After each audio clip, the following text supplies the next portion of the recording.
过敏性咳嗽，多长时间了？从上周开始的，就是将近2周。以前就有。来，给我手，摘口罩我看看。好嘞，行了，有痰，对，咳一声我听。咳嗽，上不来，吃饭不太好，他有点挑食，喜欢肉食、甜食这些东西生痰，阻塞气道，所以引起他咳嗽了。然后有时候爱急躁，睡觉的时候蹬被子老觉得热。对，每天有大便吗？不是每天有，大概2天一次。就是说不咳的时候也是2天，差不多。对，那他这体质就形成了。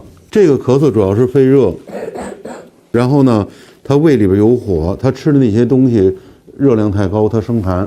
老百姓俗话说就是鱼生火，肉生痰，他生痰，生痰以后他出不来，而且他这个痰呢，并不是说生了这一点点就完了，他陆陆续续还在生成，越积累越多，然后他阻塞气道，阻塞气道，气道不通啊，那肯定憋，一憋就咳了。西医说就是过敏，中医说就是里热外寒，它互相抵触啊，道理是一样的。